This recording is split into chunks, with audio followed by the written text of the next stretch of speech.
today's project, I've seen your LinkedIn post, Jay, and this project is really awesome. I think it. Um, I hold a special interest in this type of VR training because the company I work for tends to do a lot of work with energy and um, field crew, and I think that kind of training support for field workers is just the that is the future of that kind of training, that kind of hands-on process training. And so, yeah, really excited about what you have to share today. We're at 10 past, so if you'd Yeah, like to get started, the floor is yours. yeah, like start off with that's actually some of the work that I do with manufacturing and industrial training and so forth, and um, creating 3D prototypes, designing them and supporting them and so forth.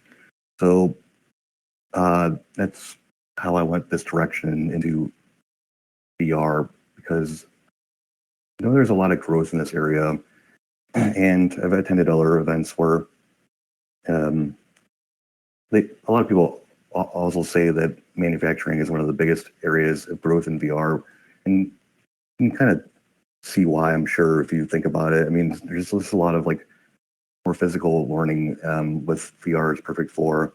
So that's the direction I'm moving, and uh, so like Unity is one of the top platforms used for VR still. There's also a lot of other prototype programs out there as well.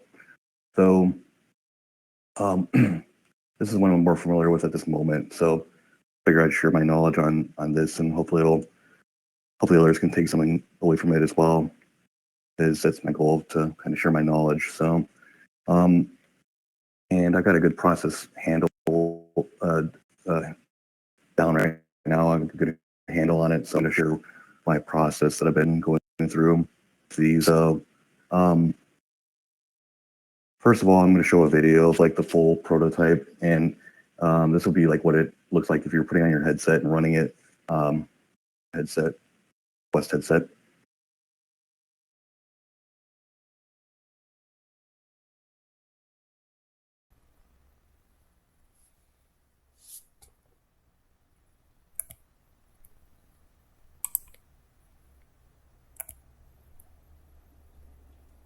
And Jay, I don't know if there's any audio that you're sharing, but we don't hear any audio, which is okay. I think the visuals are great.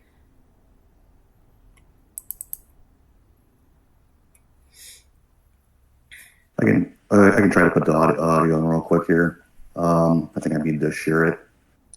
Do the share screen. Sure.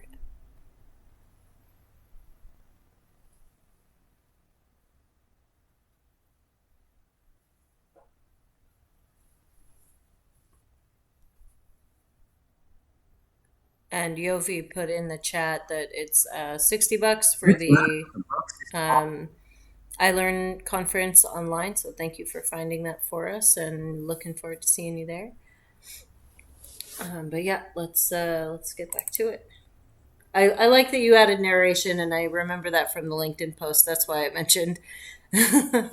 but but it's nice to have both the audio and the text notification, because some people prefer to turn the audio off and just read. Some people prefer to just hear it out. So I think being able to accommodate different preferences is always preferred. And also for like training in industrial. I mean, I think most e-learning you kind of need some text because it's like it's required sometimes. So that's one other reason why I think text is important to at least include somehow. Like you have to include it for compliance sometimes. So anyway, let me go ahead and play the video again. Let's learn about the brake system on cars that use disc brakes.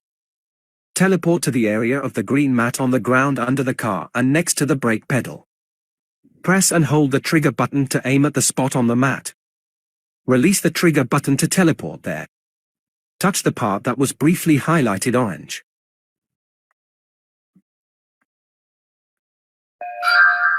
This is the brake pedal which you apply pressure to stop your car. Touch the part that was briefly highlighted orange.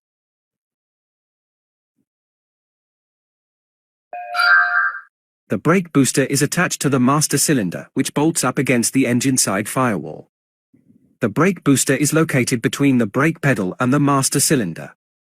With power-assisted brakes, the brake booster is a component in the car's brake system that increases the force applied to the brake pedal, amplifying the hydraulic pressure delivered to the master brake cylinder.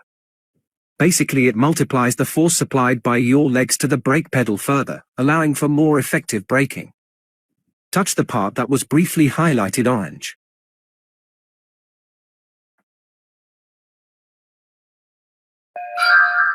The master brake fluid reservoir is on top of the master brake cylinder. It is where brake fluid is checked and added, if needed. Touch the next part that was briefly highlighted orange.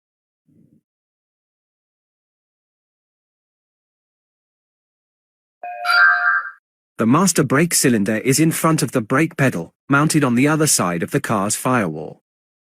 Brake fluid is stored in the master cylinder. The cylinder converts the pressure on the brake pedal to hydraulic pressure by sending brake fluid into the brake circuit and controlling it. When you step on the brake pedal, fluid flows from the master cylinder into the brake lines. When you release the brake pedal, the fluid flows back into the master cylinder. Now, teleport to the area of the blue mat on the ground next to the outside of the car by the front driver's side wheel. Touch the part that was briefly highlighted orange.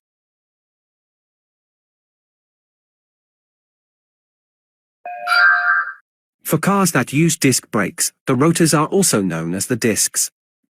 The rotors are located on the inside of each of the wheels, and spin at the same pace as the wheels. When you press down on the brakes, brake pads will squeeze around the rotors, helping your car stop. Touch the next part that was briefly highlighted orange.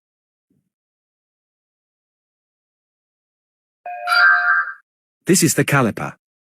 It is the housing for the brake pads. When you apply pressure to the brake pedal, it forces brake fluid through the lines which drives a piston in the caliper to force the pads against the rotors. Touch the next part that was briefly highlighted orange.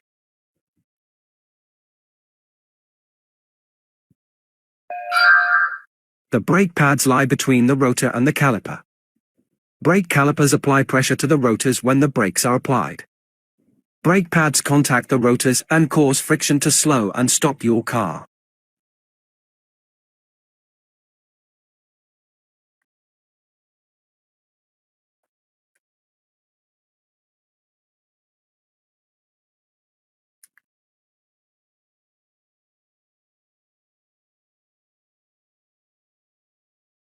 Okay, so that was the full prototype from beginning to end what I have so far.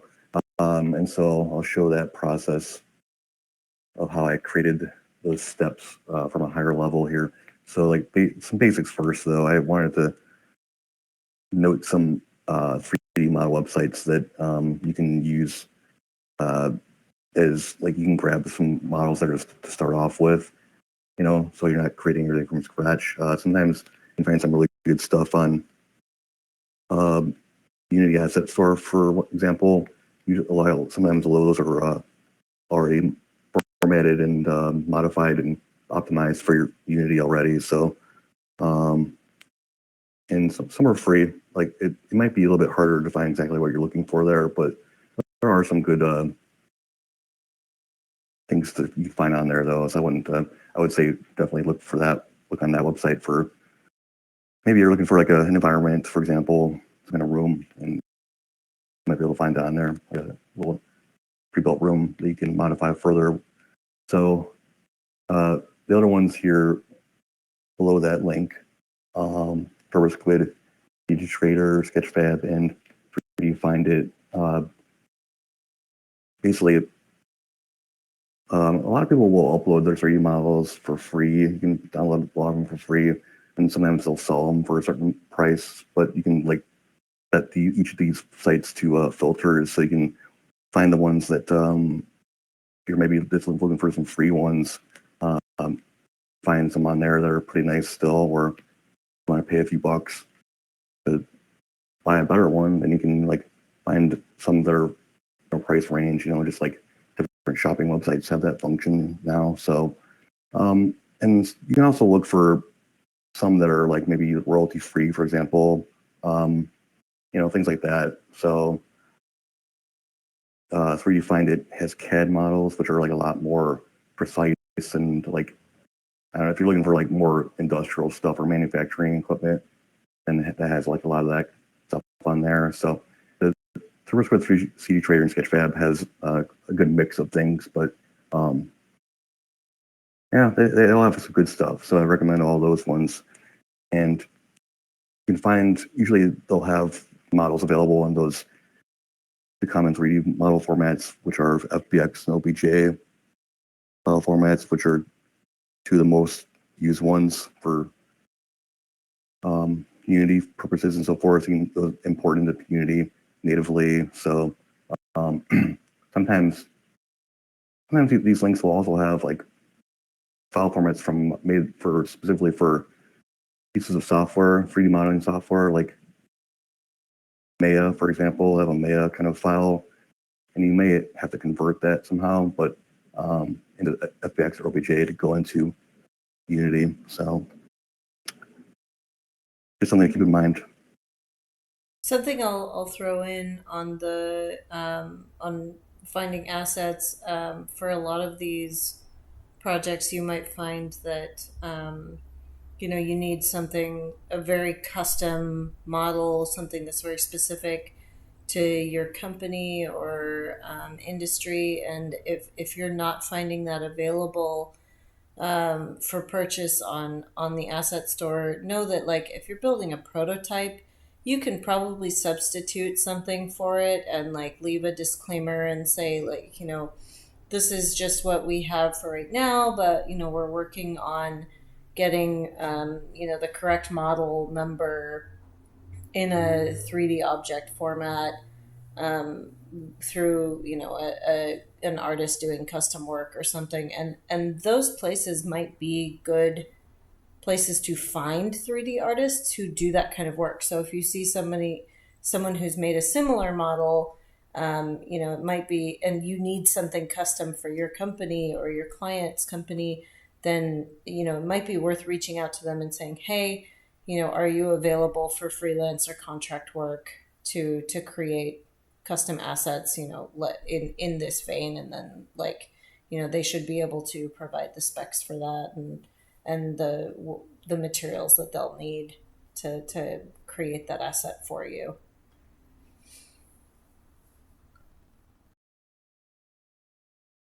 Yeah, exactly. That's a good point.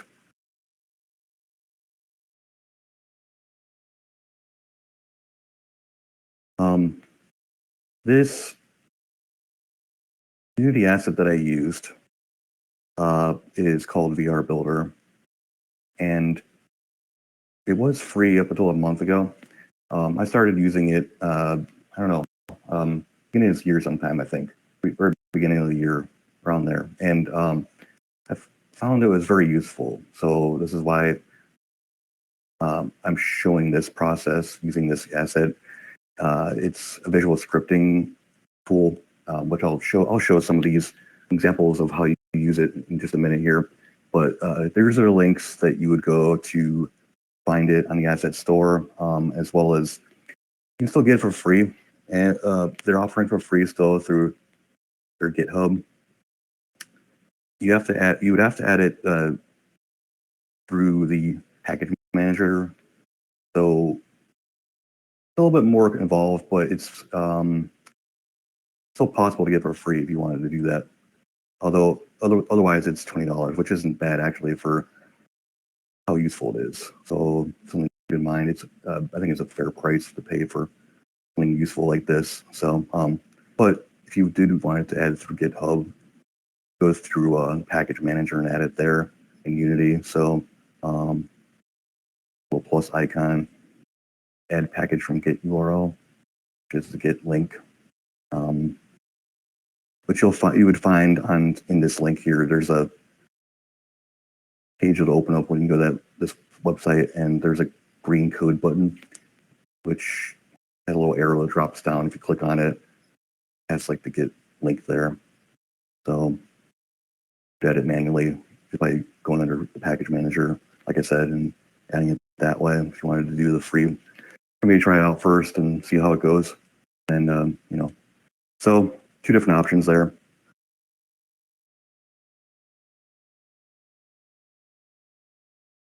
And another tool that I'm using for this process is called UModeler and another Unity asset. This is like a 3D modeling software actually. Although the difference is that it allows you to model within like your window. Like for example, in this window, your engine itself. So it can be really nice for making prototypes, and that's why I've been using it for a pretty good amount of time now actually. Um, Again, I'll include some of these links. I think I will include this this presentation file, and I'll just share the full file, I think, after this presentation. So, if you're interested in going into these links and so forth, you wouldn't have to like make screenshots right now or anything. You can just like, I'll share those later afterwards. So, I've been using UModeler, which I paid for like a few years ago actually, and I've been using it fairly regularly. And it's I think $125 right now, but like I got it when it was on sale, so I've been finding it really useful actually, because it helps me conceptualize things within this window, so I'm not bouncing back and I don't like. I think the best way to actually do final products is to use like professional 3D modeling software, like Blender, for example, or Maya, perhaps if you have like something that works in 3D modeling software like that. For my purposes right now, I'm okay with like doing these, like modeling this way, but I would say this is perhaps more for prototyping first and then cleaning up models you would probably want to do in Blender, for example. Um, Although you can like basically export anything you make in here to FBX or OBJ 3D model format, and like you can put that into Blender. And then once you're done cleaning up in Blender, and then you bring it back into Unity, and still the same size and everything, same scale.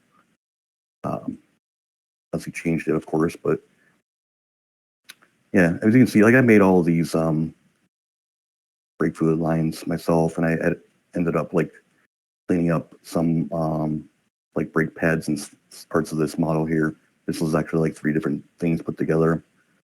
So it was nice for me to be able to do that within just like this window. You can see like these are just small like cylinders, but that's how I made all those and connected them all together. Like there's like in your car, for example, you step on the pedal and it pushes like brake fluid through the brake line into the system here. That's how your brakes close. So I want like the 3D models that I got from those 3D model websites. Some of the stuff was already built, but I ended up like building a lot myself to make it what I needed it to be, So as well as this car, I'll get more into the finer details soon here. I think right now, I'll finish on the car. The car was actually a 3D model, but it wasn't invisible. I made it like partially invisible through a setting in Unity. So like an alpha setting of the material, I think it is. Yeah, material. So originally it was a full color 3D model, but now I wanted to show like a interior like cutaway of what's inside here, So that's why I ended up making it partially visible. And I think that I do brings up a recommend good these point, Jay. assets. You Go ahead. sorry, I wanted to point out that you can edit certain 3D models, but know that like especially more complex models, they may come in like one piece or they may come in layers. So depending on what you need to show in your training, or in your project, you may want to specifically look for an object that has different layers so that you can kind of isolate parts of that asset individually to show specific pieces. And knowing that whether it has that capability going in can be pretty critical. Yeah, it's a good point. Thanks for sharing that. Yeah, so if anyone, there is a free version of this too, by the way. I wanted to mention that before I moved on. I have the paid version, which I think I prefer a little bit more, but I've tried both, and like there's a free version of this as well, which is actually it's not full. It doesn't have all the features quite yet of the original paid version. There's a couple missing things right now, but it's robust enough where it's definitely great for free. So I would recommend trying that if you want to check it out and download it. It doesn't cost you anything. So it also has some more stuff. I think they're going to add more paid features in the future. So it's probably all they'll support that pricing model and so forth. And yeah, it includes stuff like UV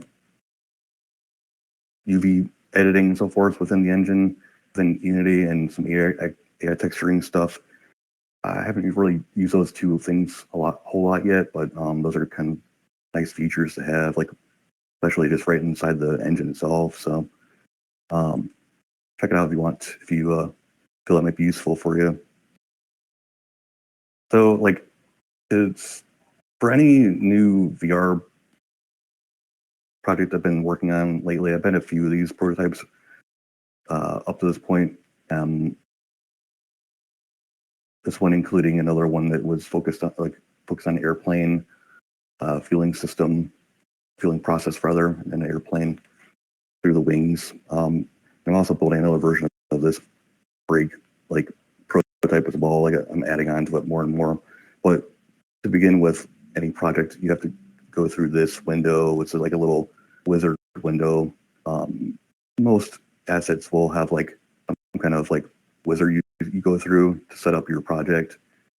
So you go through this and choose your settings that you want to like focus on. Like for example, if you want to have something you grab in the scene, like an object, not fall to the floor, then you check that.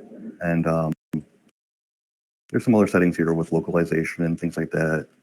And this screenshot shows the wizard I just brought up in my project doesn't have this because I had already selected it. And whenever you set up a new project, you go through this, and it's like your headset you're using. You choose your headset. So in my case, I was using the Quest. So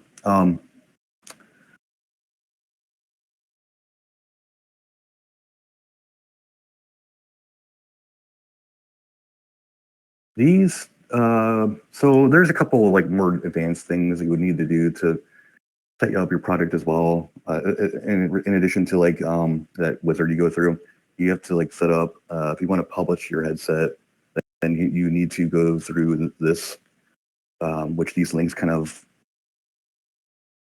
have a lot of good detail, step by step, going over the processes of like each step you need to follow. The biggest thing is like setting your target platform to Android, and if any of you are familiar with Unity at all, go through your build settings here. If you want to build to like any kind of like device, whether it be like some kind of simulation just in Windows, like a standard 3D simulation, or if you want to like go to a I don't know, WebGL is for websites and so forth. But in this case, for VR, you actually select Android.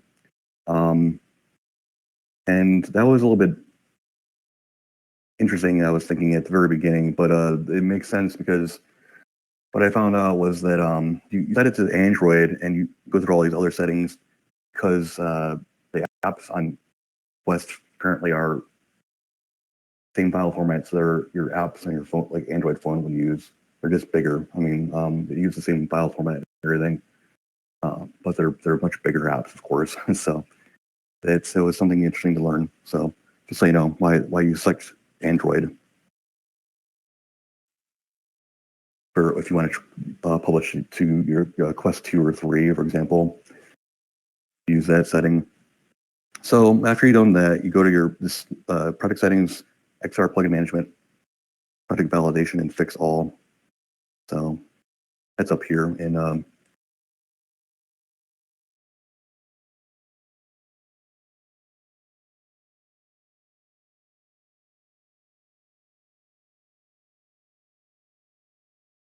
like if you're starting a new project, there would be some like little, there could be potentially some things you need to fix here. So right now there's nothing to fix, so it doesn't show anything for me current point, but you wouldn't when you're starting a new project though.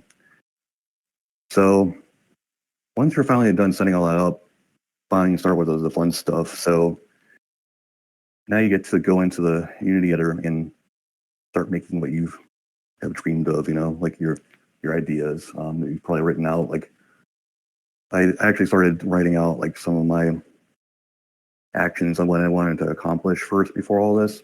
I'm not going to show that just because it's fairly rough, but like I just wanted to capture my what interactions I wanted to try to achieve in here, and like what you know, like what components I wanted to cover, like the pedal, and those are kind of broken down in here into your this is what I'm showing right here on the bottom. This is actually a VR builder asset, so this is really useful because it's more of a visual scripting layout, you know. So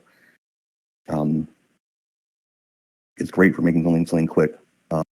And for example, I made all this in like a week, I think. Just including the environment and everything else, just like in my spare time in like a week. So it really speed up like making a prototype. So why I've been kind of using it a lot, and it's really quite intuitive, I would say, as well. So people that maybe don't grasp code as much easily as others would find this useful. Like I know some C sharps as well, and you can use it to customize things as well. But like I'm just saying this is a useful tool to make a quick prototype if you want to have some basic actions and nothing too out of the box, you know, like too creative, so forth. Like, and this has a lot of standard interactions. So for example, I'll show you so all the components here are basically broken down into chapters. I started out with like a intro chapter, goes on to the pedal, brake booster, and so forth, and it covers different parts of the brake system, all broken down into like separate chapters, they call them. And you can actually probably design this all the way across, like all together, but this is kind of like more of like just for organization purposes. Like it helps you visually break down like your component, like or your part of your car or whatever part of machine or whatever you're trying to like put the show in your VR prototype. So I ended up like breaking them down into each item that is a part of this process, So some of the basic like interactions, like you'll probably end up, I would say like this is probably pretty bread and butter to a lot of VR prototypes actually. So it includes like a lot of those standard interactions, like or just things that would occur as well as part of an action. For example, like this, when you go to make these, right click in this window and click new and step. So it makes a little box like this. And then you basically would connect them. I had already put all these together, just by the way, just so you're understanding where all these came from. I put these together beforehand. And when you want, for example, this block here is to enable the info panel, the introduction info panel, which is this thing. Just, introducing to like what's covered here. And it is on already. It's like enabled already, but this is like sort of like a backup, it's just to, it doesn't have to be there, this particular one, but just to as a backup or just to make sure like it's enabled when this step happens. Like these all run automatically once you start your VR thing. It'll run through them like order here that goes from like left to right. So fairly intuitive, like I said. If you wanted to make like a enable panel, for example, um, you would click this box and then go under here and behavior, environment, and enable component.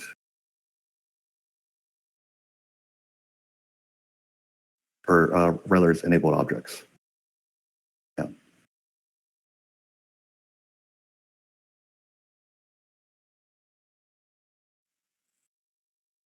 And then, so you drag, like if you have your panel already made up, you would drag it into this box here.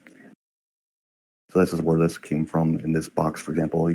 I just dragged it into the panel there.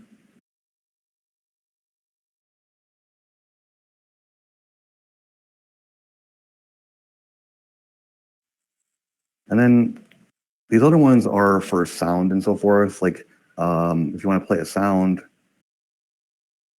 like I have this voiceover audio that you heard in that opening video, right? So you can reference it through this little line here. This is just like pointing to the folder where it belongs in a folder called audio.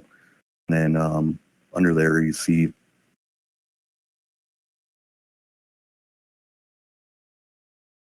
this file it is pointing to. So it'll play that automatically. Once that step that goes into that step, once it hits that step, it will play it automatically. This little block or step here is enabling the teleportation area, which is just like a barrier, or they can teleport to. And all the teleportation stuff is already built in. Like, so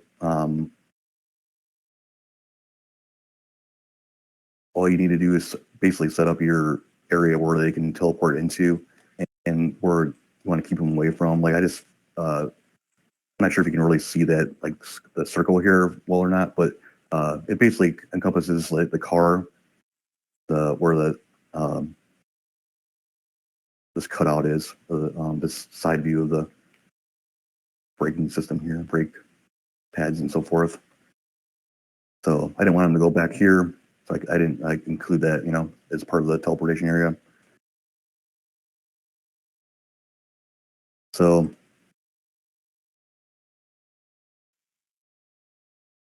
then once they get to the end of the chapter, you can it'll automatically go to the next chapter. Like it'll just go, like it'll end there and it'll immediately go into like this one. So this one is a highlight, and if I were to make this from scratch again, basically just go under here, add behavior, guidance, and then highlight object, change the color of the highlight. So this is a good way to like show, like for example, this one, it was highlighting the pedal area. So this is like a guiding, like little guidance area where you want them to highlight, and it's like a guiding little factor to guide the learner to interact with that particular object. It highlights the entire thing, certain color. So in my case, I highlighted it orange for 2 seconds. You can include like how much time you want to add there as well. Like, so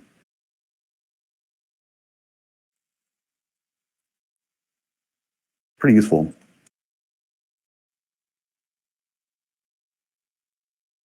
For next is when you want people to actually interact with something. So this one was to touch the pedal. So it includes this whole pedal object altogether. So basically this is like a transition, they call it. So you make a new step for this, and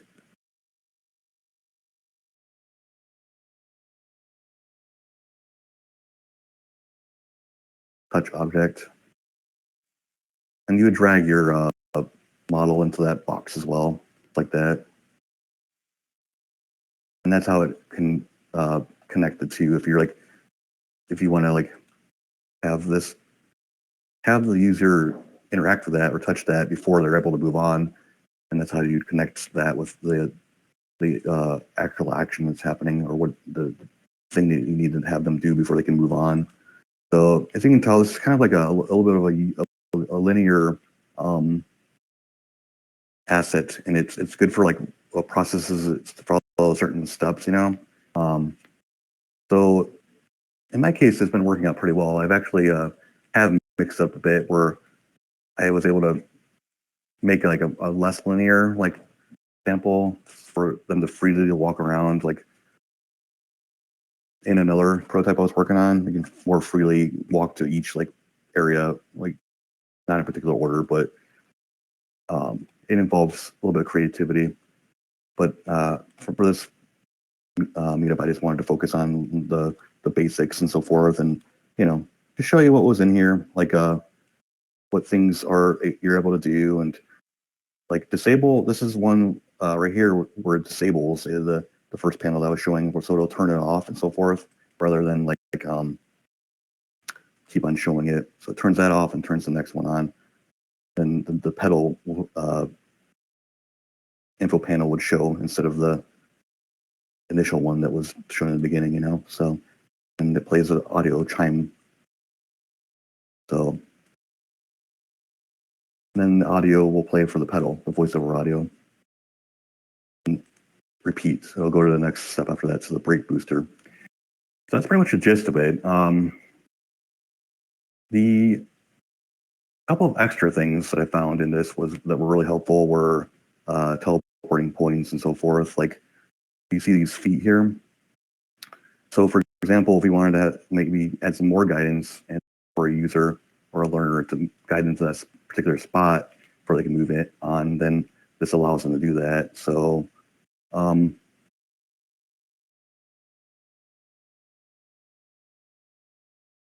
in order to create that in here, you just go, like, it's pretty easy. You just make a new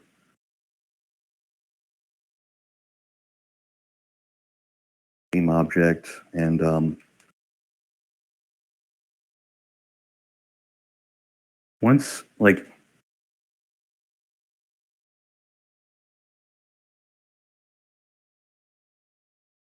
once you can also like rename these, by the way, to your particular like steps to kind of make it more like easier to remember in the future. If you go back to this project later on, you can like remember better by labeling these things. It's a good thing to do. So set up like a teleportation point. You just go under add condition here, and then VR user and teleport. And it adds these little fields again where you can just reference the object you just made. So this is actually an empty, like, invisible thing right now, but you can move this. Like, for example, right now it's nothing's in it, but once I position it where I need it to be,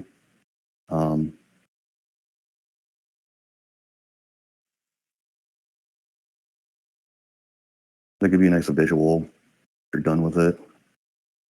So for example, if I wanted to be over here, it'll have this little box pops up called fix it that adds like your particular components to it it needs, which is kind of like, it's a little bit hard to kind of full explanation of this, but this is just adding things that specific to this object, right? So like, and then you can click set default teleportation anchor, and it creates that visual. So now you can have these feet here, and all you have to do to finish the task is to move the feet in the direction they need to be. So just rotate them, move them to where you need to be.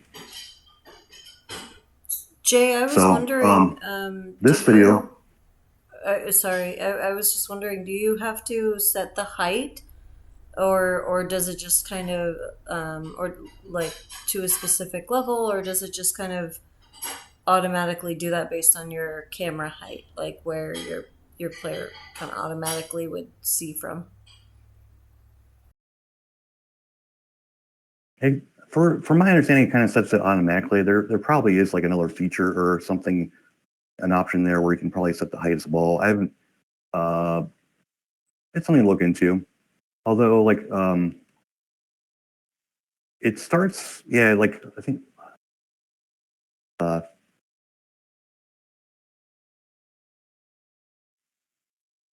well, yeah, like I mean, that's probably something to look into. Actually, I mean, there's um, probably a way to set your height.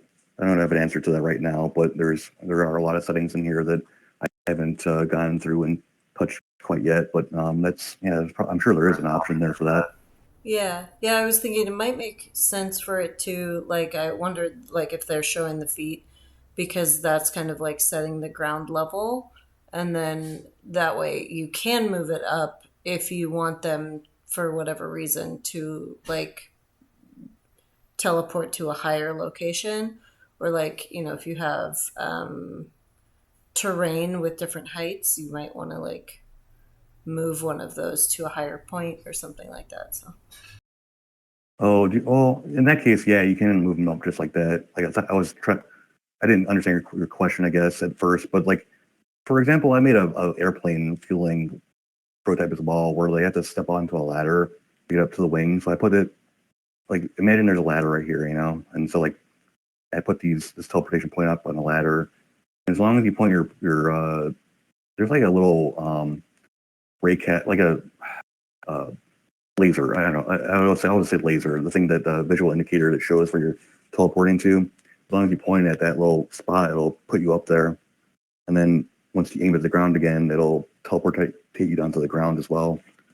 So yeah, it actually puts you up in the air, and it'll stay there in the air. So interact with stuff in the air as well. So yeah, I've done that actually. Yep. Yeah.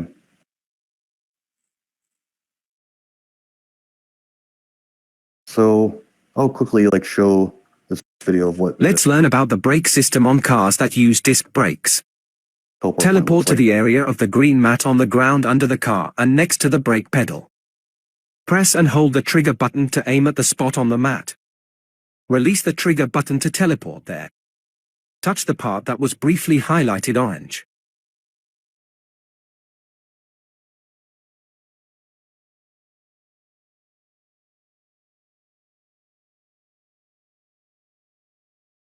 So you can see there that the point vanishes as well, just to kind of like allows them to move on after that. So um, kind of useful, It's all built in. So one other thing that's similar to that is like grabbable objects. So for example, you see this bottle of soap here, or it could be anything. I thought it might be useful, might be interesting in context to add like a bottle. Which I didn't. This isn't what my part of my initial prototype, but I thought about adding some additional useful things like grabbable objects into this presentation as well to show you like how you can add those. Like so, you just get a 3D model of a bottle or whatever you want to have someone interact with or grab, and then similarly, you would grab your object here and drag it into this field. This is under here's.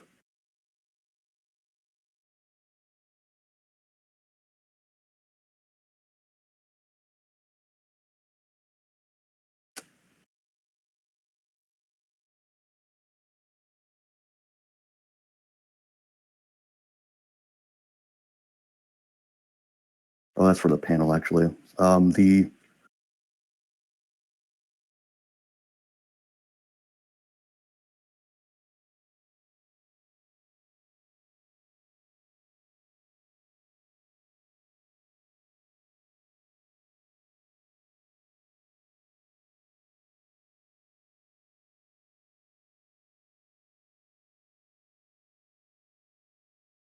The actual interaction there, you have to go under transitions and then um, grab all object and then by reference, and then you pull in your object there.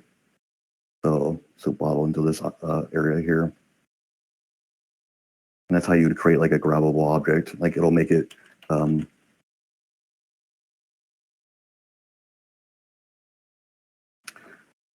like if you hold on your trigger, it'll grab it and pick it up and so forth. So it'll, like for example, this video here will show.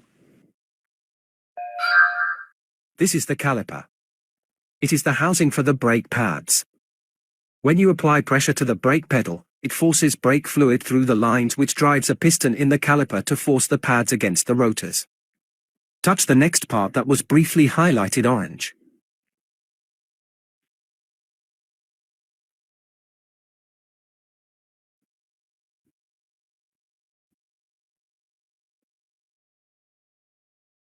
So you can see it will react to gravity and everything else if you want to.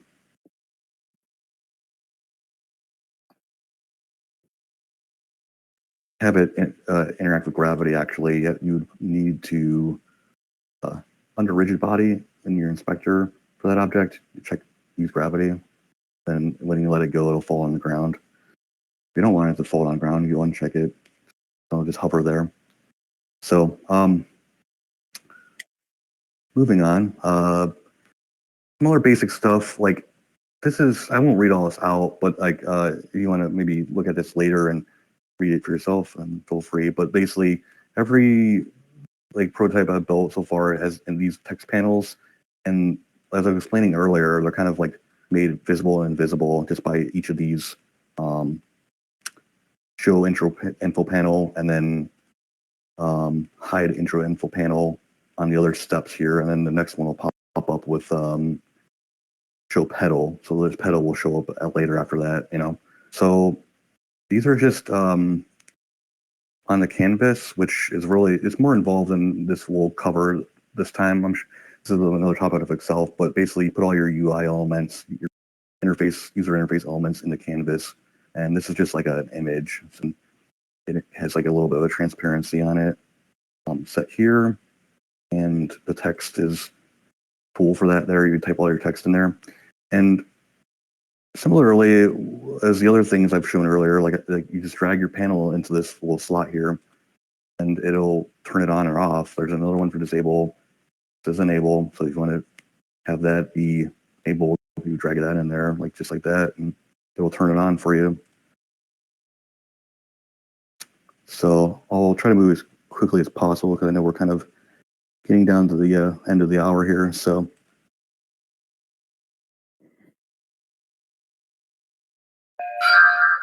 This is the caliper. It is the housing for the brake pads. When you apply pressure to the brake pedal, it forces brake fluid through the lines which drives a piston in the caliper to force the pads against the rotors. Touch the next part that was briefly highlighted orange.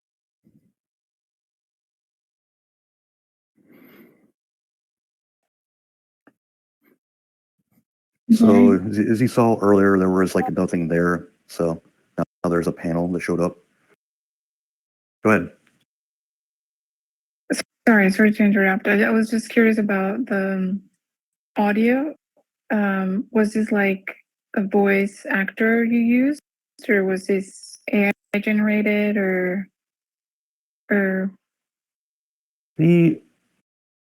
Yeah, well, it's text to speech rather. It wasn't AI, but it was just text to speech. Oh. And I found a good website. It's called Narrakeet. Sure, there's a lot out there actually, but I just picked. It was actually on this slide. One of the last slides I was going to show at the end there, called Narrakeet. You know, and there's probably a bunch out there that are like similar like that, but I found one that had a voice that I liked a lot, so I just decided to go with that. And that sounds pretty natural, so worked for me. And it can go to wave file that you need for if Unity uses wave files. You can actually use P3 as well, I think, but wave is probably better quality rather. So yeah. I'll quickly go over the last slides here. This is more stuff that would probably be read in your spare time as well anyway. This is like after you built your prototype, the processes of like actually getting it to your headset is involves like several more steps where, you know, you actually have to create a separate developer account, which is apart from your regular Meta account, right? So go in there to these links here, create your developer account, which is laid out in a bunch of steps within these articles here. So this one's more, the first one is more of a quick and dirty one, quick and basic version of what you need to do. Second one is a lot more detailed. So if you need more assistance there, you can like, or ideas of what to do next, then you can go through that one and read it. But each of these articles have the wrong link. So now, because they're like a little bit older articles, so they weren't updated to match the actual new link that you would go to make your developer account, which is the link on the bottom, developer.oculus.com/manage. So I won't spend too much time explaining that because it involves a bit of reading, you know. So and that's something that you would probably want to do when you have time. It also involves like you have to download the Oculus app on your phone, and here, once you go into this step, once you're done with your developer account, you would finish the process by like enabling your developer mode on your headset by going to the Oculus app on your phone and then enabling it through that app. So it's a little bit involved, but it makes sense when you go through it, you know, the first time, and it's something that I don't even think about anymore because, like, after testing so many times, it's just like the natural thing. And once you, for example, once you plug in your headset, you're running Unity, and you want to build it, you plug in your headset to the USB cable. That I think there's actually another way of doing it without a cable, but I've been using my cable because it's quicker this way, from what I've understanding, from what I've read, and it's probably a lot better to do it this way as well. You know, so probably avoids a lot of errors and so forth instead of using your like wireless connection, for example. So I do recommend using a long and cable you have to like. if you have one. Can you say that again? Oh, I really recommend using a longer cable if you have one. Oh yeah. And it does need to be a I forget data how. transfer USB-C to USB-C, I believe. I don't think you can use just like a regular USB to USB-C. Well, yeah, I mean, I bought one specifically for a Quest 2. Right. Yep. So it works. Yeah. But I think they have to be specifically built for that. You wouldn't want to just use any cable. Right. Yeah. So, You need yeah, a definitely specific like. cable for it. Even though like the connection looks the same, it does need to be a specific data transfer USB-C. Yeah, and then this is how you set your like settings to allow file sharing, access to files, and USB to button. Click that allow button, and then click USB detected. It'll then connect you to your computer, and then once you're about ready to like publish, you'd go under here. Right now, you don't see any devices or headsets, but you had it all set up after all doing all that. Then you click refresh, and it shows your Quest 3 down here, or Quest 2, whatever you have.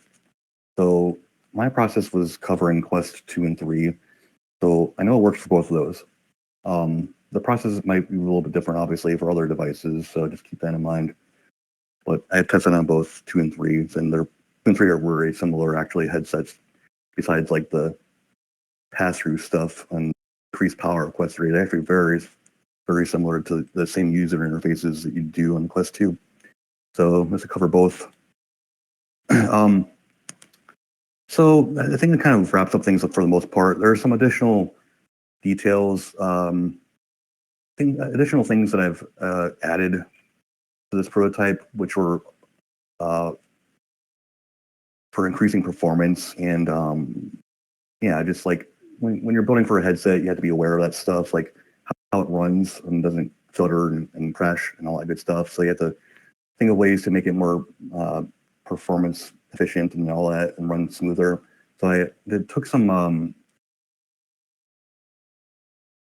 lessons that just knowledge that I learned from these courses that I took in the past, like the VR development pathway course from Unity on Unity Learn's website. And that included the bike lighting parts as well. It's just basically like what that means is just it bakes all the shadows. So like there's shadows on each of these objects. So instead of like running those runtime, like they're basically just like it paints them onto the floor, like so it looks like they're real, but they're under that wheel too. Like all those shadows, they're all like the best way I can explain it is that it paints these on the floor instead of like dynamically rendering all frame by frame. It's hard to explain a little bit, but hopefully you get the idea. It helps with performance, and all that was from this useful course, and took a lot of other advice from this course as well.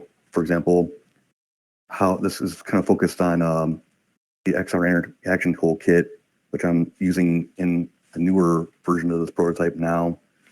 To the next steps in my prototype were to make these panels movable. Like a lot of like VR prototypes and experiences, you grab these things, your controller or hand, and move them around wherever. So I actually ended up like in my next it's I haven't showed that tonight in this one, but the current one I'm working on now has these all set up now, so I can grab these and move them with your hand wherever position. If you want to be like by this wheel, for example, and still have this panel over here, next to you, you can move it with your hand and pull it wherever you want to in the scene by using the XR Interaction Toolkit that course covered primarily, and which is free from Unity as well. So you can do a lot with like a lot of stuff for very little money actually. And there's an AirKey website that I used for the voice, text to speech voice audio files. So take note of that as well. And that pretty much wraps it up. I think we're a little bit over on time here, but yeah, if anyone wants to get in touch with me, there's my contact information, and feel free to keep in touch with any questions you might have, or send them to my messages is there or on XRLXD website. Help again questions if you want.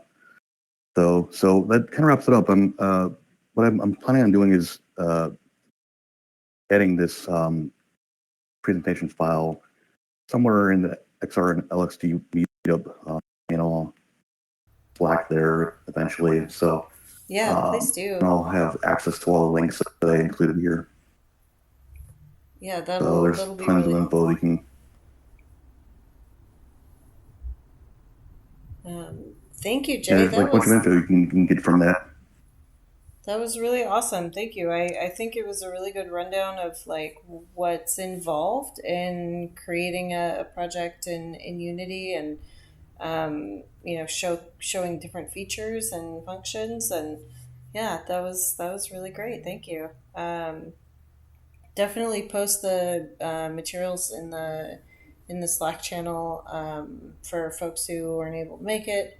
I know I would love to have it as a reference, so I'll keep it handy too. Um, and yeah, there's a lot of very useful stuff in there. And I just want to point out, like, this is a lot of work for one person. Um, and typically that's why, like, for XR projects, there are multiple people working together. You definitely can, if you have enough time, enough resources, and are able to find the assets that you need, at least to give you a starting point. And some of the VR frameworks and things definitely help with that. But, a full fledged VR training project is hopefully something that you're working on, like with a team of people, because that even this prototype, I'm sure, took quite a lot of effort and time and investment. So great This job. prototype was only about like a week, like I said, but yeah, I Oh mean, wow. Okay. you can do a lot by yourself, I think. Like, I mean, although like ideally you want to have a team, I think that would build a final product. So you wanted to have like everything like reporting and all that good stuff in the background happening in a LRS, for example, or LMS, and uh, whatever. Like you have reporting being fed to a system for scoring and all that stuff, or percentages of what they've completed or interacted with, like to have a passing, I don't know, like a successful like interactions and to complete a process like successfully, then it includes a lot more. But I don't know, I think a lot of it can be done by a couple people, and I think maybe eventually I'd like to entertain like maybe establishing a business around some kind of these kind of like prototypes and things like that, and seeing if there's any like need for those out there, and then maybe growing from there. So, but anyway, I hopefully some of you guys got some good information out of this tonight, and feel free to keep in touch. So, Yeah, absolutely. Thanks, Thank you. Jay. That was great. Yeah, thank you. Great job.